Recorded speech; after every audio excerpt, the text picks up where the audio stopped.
नमस्कार विद्यार्थी मित्र मैत्रिणींनो, स्वागत आहे तुमचे डेली करंट अफेअर्स या आपल्या यूट्यूब चॅनलवरती। आज आहे 28 मार्च 2025 आणि आजच्या जेवढ्याही महत्त्वाच्या चालू घडामोडी असतील त्या आपण या व्हिडिओच्या माध्यमातून बघणार आहोत। हा व्हिडिओ तुम्हाला सर्व परीक्षांसाठी अत्यंत उपयुक्त ठरू शकतो, त्यामुळे व्हिडिओ शेवटपर्यंत नक्की बघा। आणि जर तुम्हाला व्हिडिओ आवडला तर व्हिडिओला लाईक देखील करायला विसरू नका। चला तर मग सेशनला सुरुवात करूया। प्रश्न पहिला आहे, नुकत्याच झालेल्या RBI सर्वेक्षणानुसार भारताचा सर्वात मोठा रेमिटन्सचा स्रोत म्हणून कोणत्या देशाने UAEला मागे टाकले आहे? या प्रश्नाचे योग्य उत्तर आहे पर्याय क्रमांक B, युनायटेड स्टेट्स। नुकत्याच झालेल्या RBI सर्वेक्षणानुसार भारताचा सर्वात मोठा रेमिटन्सचा स्रोत म्हणून युनायटेड स्टेट्सने UAEला मागे टाकले आहे। याबद्दल अजून काही माहिती जाणून घेऊयात। 2023-24 मध्ये अमेरिकेने एकूण रेमिटन्समध्ये 27.7% योगदान दिले, तर UAE 19.2%सह दुसऱ्या स्थानावर आहे। यापूर्वी UAE हा भारतासाठी सर्वात मोठा रेमिटन्सचा स्रोत होता, पण आता USAने त्याला मागे टाकले आहे। या बदलामुळे USA आता भारतासाठी सर्वाधिक रेमिटन्स पाठवणारा देश ठरला आहे। पुढील प्रश्न बघूयात। प्रश्न दुसरा आहे, ज्येष्ठ नागरिक आयोग स्थापन करणारे भारतातील पहिले राज्य कोणते आहे? या प्रश्नाचे योग्य उत्तर आहे पर्याय क्रमांक C, केरळ। केरळ या राज्य सरकारने ज्येष्ठ नागरिकांसाठी एक आयोग स्थापन केला आहे व असे करणारे ते भारतातील पहिले राज्य ठरले आहे। याबद्दल आपण अजून माहिती जाणून घेऊयात। हा वृद्ध कल्याणातील एक महत्त्वाचा टप्पा आहे। मुख्यमंत्री पिनराई विजयन यांच्या नेतृत्वाखाली 19 मार्च 2025 रोजी केरळ राज्य ज्येष्ठ नागरिक आयोग विधेयक विधानसभेत मंजूर करण्यात आले। हा उपक्रम ज्येष्ठ नागरिकांचे संरक्षण, पुनर्वसन आणि सक्षमीकरण सुनिश्चित करण्यासाठी केरळची वचनबद्धता अधोरेखित करतो।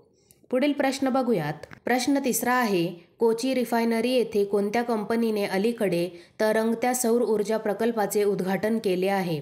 या प्रश्नाचे योग्य उत्तर आहे पर्याय क्रमांक C, Bharat petroleum corporation limited म्हणजेच BPCLने कोची रिफायनरी येथे तरंगत्या सौर ऊर्जा प्रकल्पाचे उद्घाटन केले आहे।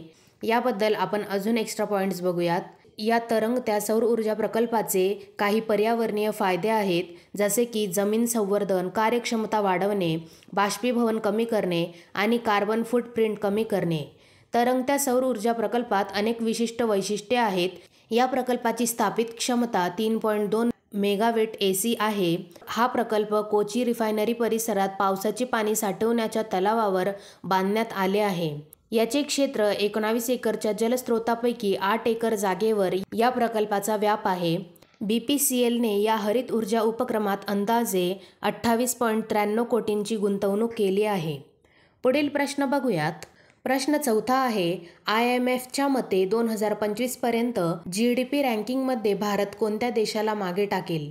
या प्रश्नाचे योग्य उत्तर आहे पर्याय क्रमांक B, जपान। IMFच्या मते 2025 पर्यंत GDP रँकिंगमध्ये भारत जपान या देशाला मागे टाकेल। आता आपण याबद्दल अजून एक्स्ट्रा पॉईंट्स बघूयात। भारताचे कौतुक करताना IMF म्हणाले की भारत देश जगातील चौथी सर्वात मोठी अर्थव्यवस्था बनण्याच्या मार्गावर वेगाने वाटचाल करत आहे आणि ते आर्थिक वर्ष 2025च्या तिसऱ्या तिमाहीत जपानला मागे टाकू शकते। त्याचवेळी 2027 पर्यंत भारत जगातील तिसरी सर्वात मोठी अर्थव्यवस्था असलेल्या जर्मनीला देखील मागे टाकू शकतो। 2015 मध्ये भारताचा GDP $2.1 ट्रिलियन होता, जो IMFच्या मते आता $4.3 ट्रिलियन झाला आहे। भारताचा GDP $4.3 ट्रिलियन आहे, तर जपानचा GDP सध्या $4.4 ट्रिलियन आहे। हाच वेग कायम राहिल्यास भारत लवकरच जपानच्या पुढे जाईल, असे IMFने सांगितले आहे। पुढील प्रश्न बघूयात। प्रश्न पाचवा आहे, 5 उत्पादनांवरील भारताच्या अलीकडील अँटी डम्पिंग शुल्कामुळे कोणता देश प्रभावित झाला आहे? या प्रश्नाचे योग्य उत्तर आहे पर्याय क्रमांक D, चीन। भारताने चीनच्या 5 उत्पादनांवर अँटी डम्पिंग शुल्क लावले आहे। भारताने ज्या 5 उत्पादनांवर अँटी डम्पिंग शुल्क लावले आहेत ते आहेत aluminium foil, vacuum flask, soft ferrite course आणि ट्रायक्लोरोॲसोसायन्यूरिक ॲसिड, पॉलिव्हायनिल क्लोराईड, पेस्ट रेझिन यांचा यामध्ये समावेश आहे। हे शुल्क 5 वर्षांसाठी लागू करण्याचा निर्णय आता भारत सरकारने घेतला आहे। वाणिज्य मंत्रालयाच्या तपास युनिट DGTRच्या शिफारशीनंतर हे पाऊल उचलण्यात आले आहे। पुढील प्रश्न बघूयात।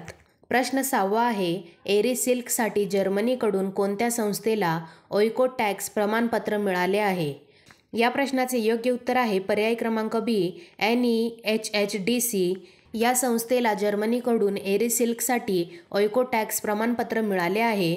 याबद्दल आपण अजून माहिती बघूयात. ईशान्य प्रदेश विकास मंत्रालयाच्या अंतर्गत कार्यरत असलेल्या north eastern handicrafts and handlooms development corporation limited म्हणजेच NEHHDC ने एरी सिल्कसाठी जर्मनीकडून ओइकोटॅक्स प्रमाणपत्र प्राप्त केले आहे, जे आंतरराष्ट्रीय सुरक्षा आणि पर्यावरणीय मानकांचे पालन दर्शविते. हे प्रमाणपत्र ग्राहकांचा विश्वास मजबूत करते, तसेच पर्यावरणपूरक उपक्रमांना समर्थन देते आणि उच्च दर्जाच्या बाजारपेठांमध्ये भारतीय एरी सिल्कची जागतिक स्वीकृती वाढवते. ओइकोटॅक्स हे जागतिक स्तरावर मान्यताप्राप्त प्रमाणपत्र आहे, जे कच्च्या आणि तयार केलेल्या साहित्यासह कापड हानिकारक पदार्थांपासून मुक्त आणि मानवी वापरासाठी सुरक्षित असल्याची खात्री करते. पुढील प्रश्न बघूयात. प्रश्न 7वा आहे, पंतप्रधान मोदींच्या दृष्टिकोनाचे प्रदर्शन करणारा पहिला भारतीय चित्रपट महोत्सव कोठे आयोजित करण्यात आला होता? या प्रश्नाचे योग्य उत्तर आहे पर्याय क्रमांक बी, युनायटेड स्टेट्स. युनायटेड स्टेट्स येथे पंतप्रधान मोदींच्या दृष्टिकोनाचे प्रदर्शन करणारा पहिला भारतीय चित्रपट महोत्सव आयोजित करण्यात आला होता. याबद्दल काही एक्स्ट्रा पॉईंट्स बघूयात.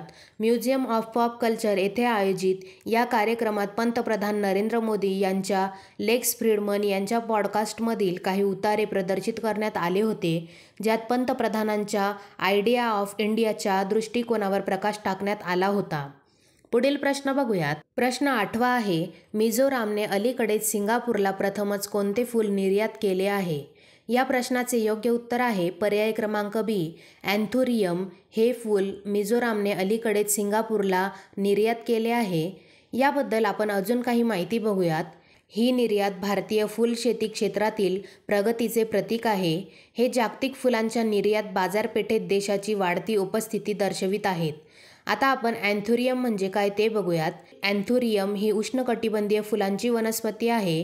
ती त्याच्या सजावटीच्या मूल्यासाठी आणि हवा शुद्धीकरणाच्या गुणधर्मासाठी लोकप्रिय आहे. हे फूल त्याच्या तेजस्वी दीर्घकाळ टिकणाऱ्या फुलांसाठी ओळखले जाते. हे फूल सामान्यतः घरात वाढविले जाते. अँथुरियम हवेतील विषारी पदार्थ काढून टाकण्यास मदत करते.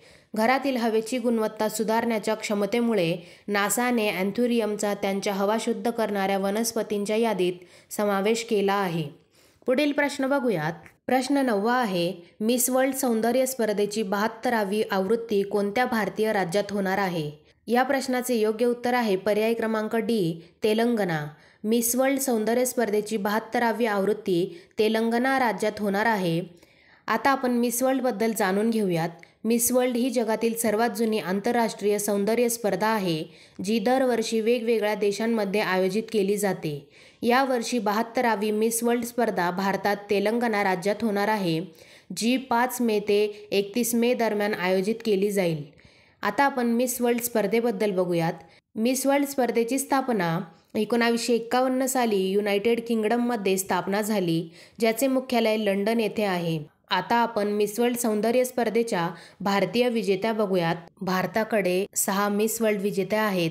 त्यामध्ये रीता फारिया, ज्या की 1966 मध्ये मिस वर्ल्ड झाल्या. त्यानंतर ऐश्वर्या राय 1994 मध्ये मिस वर्ल्ड बनल्या. त्यानंतर डायना हेडन 1997 मध्ये, युक्ता मुखे 1999 मध्ये, प्रियंका चोप्रा 2000 मध्ये मिस वर्ल्ड बनल्या आणि मानुश्री छिल्लर 2017 मध्ये मिस वर्ल्ड बनल्या. 72व्या मिस वर्ल्ड सौंदर्य स्पर्धेमध्ये भारताचे प्रतिनिधित्व राजस्थानमधील कोटा येथील नंदिनी शर्मा या करणार आहेत. पुढील प्रश्न बघूयात. शेवटचा प्रश्न क्रमांक 10 आहे. संगीत अकादमीच्या संगीत कलानिधी पुरस्कारासाठी नुकतीच कोणाची निवड झाली आहे?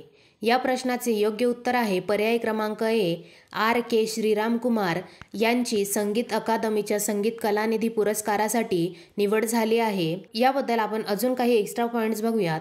संगीत कलानिधी पुरस्कार हा कर्नाटक संगीतातील सर्वोच्च पुरस्कार मानला जातो. नृत्यामध्ये देखील हा पुरस्कार दिला जातो, जो की भरतनाट्यम कलाकार उर्मिला सत्यनारायण यांना नृत्य कलानिधी पुरस्कारासाठी निवडण्यात आले आहे. आता आपण संगीत कलानिधी म्हणजे काय ते बघूयात. मद्रास म्युझिक अकादमीने कर्नाटक संगीत क्षेत्रातील अतुलनीय योगदानासाठी दिलेला हा सर्वोच्च सन्मान आहे, ज्याला संगीत आणि कलेचा खजिना म्हणूनही ओळखले जाते व या पुरस्काराची सुरुवात 1943 मध्ये झाली. विद्यार्थी मित्र मैत्रिणींनो, अशा प्रकारे इथे आपले संपूर्ण प्रश्न झालेले आहेत. मी आशा करते तुम्हाला सर्व प्रश्न समजले असतील. तुम्हाला सर्व प्रश्न कसे वाटले मला नक्की कमेंट करून सांगा. आणि जर तुम्हाला हा व्हिडिओ आवडला असेल तर व्हिडिओला लाईक व शेअर करायला देखील विसरू नका. आणि अशाच नवनवीन डेली करंट अफेअर्ससाठी डेली करंट अफेअर्स या आपल्या यूट्यूब चॅनलला देखील सबस्क्राईब करायला विसरू नका. धन्यवाद.